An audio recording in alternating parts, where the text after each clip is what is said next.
one burnt you, know that ain't cool. Wanna show you how I'm nothing like him. Swear that's the truth. So you can't trust.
Hey everyone, this is The Spot. We're here today in Capitol Heights, Maryland at the Enigma Boxing Gym with the Russell family.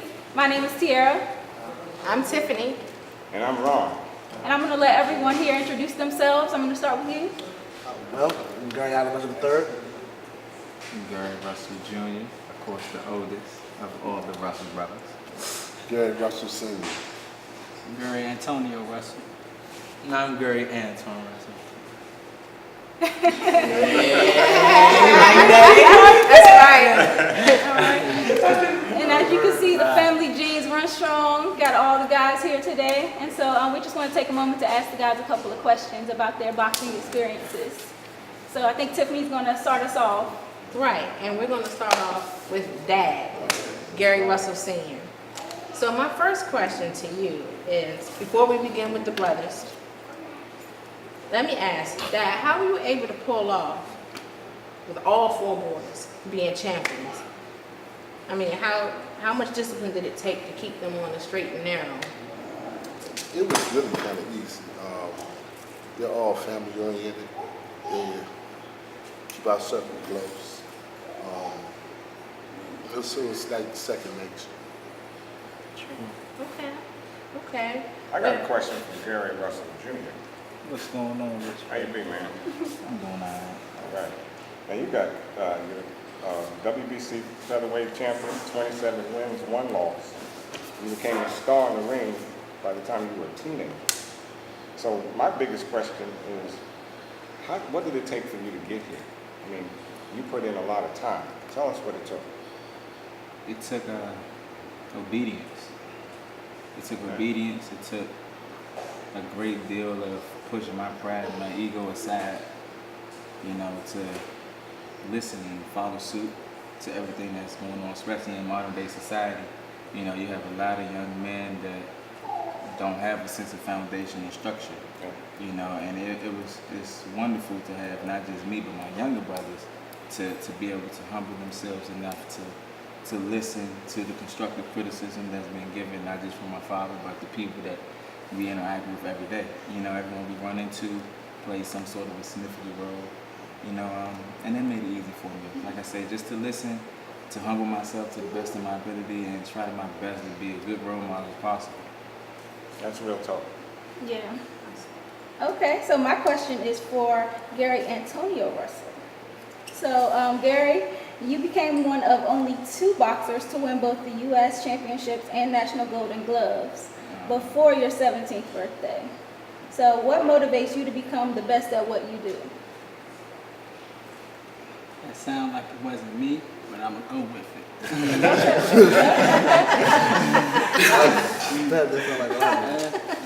He kind of answered everything, he's just standing under the umbrella, following suit. I see what my brother did as an amateur in his pedigree, and it's big shoes, big steps that you got to fill, and I think it's a lot easier when you have all your brothers to watch and look up to and to keep you grounded.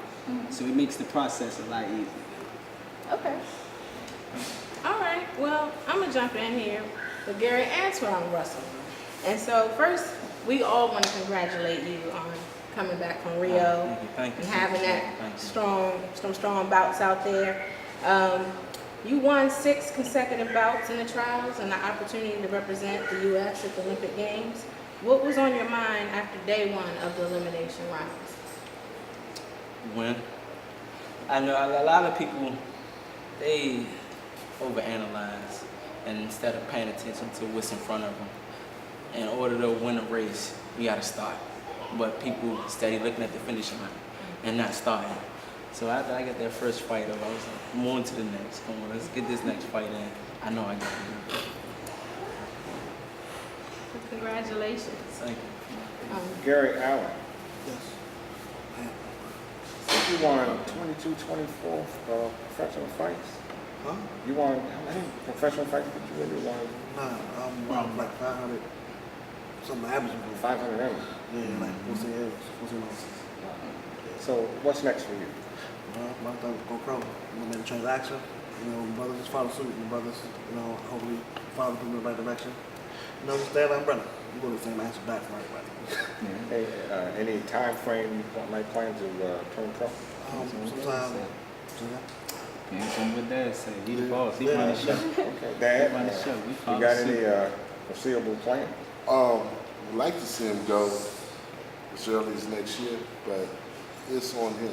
Weight, he has to deal with his weight issue and get down to at least in his 50s. And we're looking good then. Oh yeah. Hamburger weight, you know. Okay, good. Okay, and I have another question for Dad, because you have your sons, obviously, and this is like a family effort. So my question is, how does it make you feel as a dad and a trainer, you know, to mix, you know, your business with your family life? I mean, it makes me feel good, of course. You know, I think any parent, mother or father, would be proud that the kids are being successful in what they're doing. Makes it a lot easy because we're all doing it as a unit. Yeah. You know, it gets a little trying at times because they all have different personalities, but the base root is the same. Right. You know, so I'm excited. We still got a way to go. Yeah, that's amazing. Okay. Brian, don't stop. I'm gonna jump in here with Gary Russell Jr. Your last fight with Ireland's Patrick Hyland was an absolute display of speed and power. So who's next? Who's on your radar? Everybody. Everybody. You hear that? Everybody can You hear get it. that? Good answer. Everybody can get it. Everybody can get it. I heard that. Yeah, that's pretty much what it is. I'm more excited for my younger brother Antoine and Antonio. You know, that's coming up behind me. I somewhat paved the way, me and my father. They don't have to worry about turning the knob because we done kicked the door all the way in for them. You know, it's just their job to go ahead and walk through it. You know, they have to listen, follow suit, and maintain a level of humbleness. You know, that I keep saying that because it's very, very trying, especially today. You know, society is something else. You know, and it's very difficult to get a group of young men, young black men at that, to maintain and continue to listen, continue to keep pushing, stay dedicated, and to stay humble and listen. That's very, very difficult to do today. You know, I'm excited. I can't wait. I'm nervous at the same time because whenever any of my brothers compete, I get nervous. I think I get nervous because I can't control what's going on, you know, and I don't know what's going to happen, you know, but I have a level of belief within their skill set and in them, you know, so I think this next year or so, it's going to be something real good to look forward to. And obviously, Dad is an excellent trainer. Of course, of course. Father and You know, that speaks itself, you know, to have not just one son, you know, but several to win national tournaments after national tournaments after national tournament, you know, and to be the best in their division in the entire world, Right. you know, that means a lot, you know, and half of the time when we first started off, we never had a job. Wow. We did a lot of this in the basement. We did a lot of this. We did in the backyard, driveway, in the driveway. You know, so nothing. Even with my younger brother not being able to receive a gold medal, which he is, because he definitely beat that guy that became a gold medalist. Everybody. Oh, You for know, sure. He was definitely, robbed. you know, We were and robbed. we never got it easy. We always get it from the dirt. That's the only way to get it. I prefer to grind for it and have to work hard to get it. That's what we're doing, you know, and this is what we are so far. I don't got time to stop and look back and reflect on what's been done. We gotta keep pushing and stay tunnel vision. Russell Jr., I have one question. You have one loss on the record. It came by the hands of Ukrainian Lomachenko. If you could do that again, what would you do different? I'm gonna correct you before I even answer that. That loss didn't come by the hands of him. That loss came based upon the fact of something that I wasn't capable of doing at a particular time. It wasn't nothing that he brought to the table that was just so extravagant or so great that his skill set was just better than mine. It was the fact that I was completely dehydrated and didn't have the physical capability of doing what I wanted to do. And actually, I You know. saw that fight. Of That's course. exactly Of what I course. saw. You know, Round one. but you know, when we fight, a lot of these athletes, you know, it's always business. You know, everyone, you know, you have your regular 9 to 5, you got your athletes and etc. It's definitely business. Now it's definitely personal. I need him. I need him. I need him. We'll be watching. Excellent. I want to follow up with Gary Antoine because I want to know how he felt about that decision in Rio. Well, politics, they got their hands in a little bit of everything. All the way down to the judgment call on who's going to be president. Mainly entertainment. You know, so they tossing and turning decisions here and there in every aspect. I'm upset because I had my people on my back. You know, I wanted to carry them to the next stage. I wanted to rep us. And It you was- did. A lot of people say I did. And, You oh, did. man, don't be mad at it. You did a wonderful job. You represented us and your family.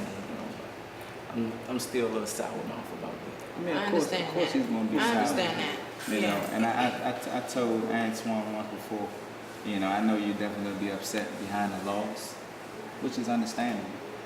But this was something that was completely taken out of his hands. You have the Russian mafia that plays the big part, that sway the judges, that's paying these judges under the table millions of dollars to make sure that certain fighters make it to the medal rounds and etc. It was completely taken out of his hands. He represented us to the best of his ability. We always gonna go out on our shield if that's the way we gotta go, you know. And I told him once before, a situation like this is what molds your character to a certain extent. Nothing on this planet, insects, I keep saying it, insects, animals, people, nothing on this planet go without a form of adversity at some point. You know, Right. so it's building So block. true. It molds our character.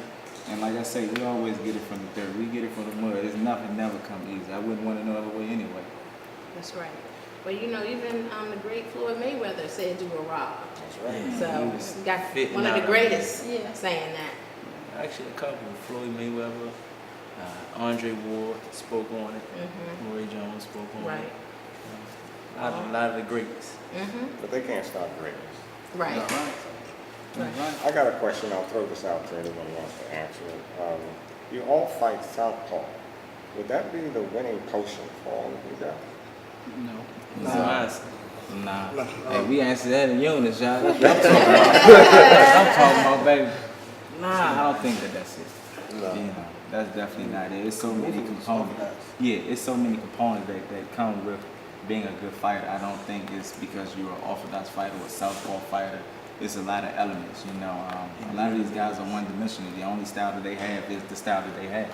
They're either straight brawlers or they're straight boxers. They can't make the necessary adjustment. And I feel as though in order to be a great fighter, not even a great fighter, but a great coach, you have to have the ability to be versatile, you know, in every aspect. I told my younger brother when he went to go and compete in the Olympic Games, it doesn't matter what comes across the ring.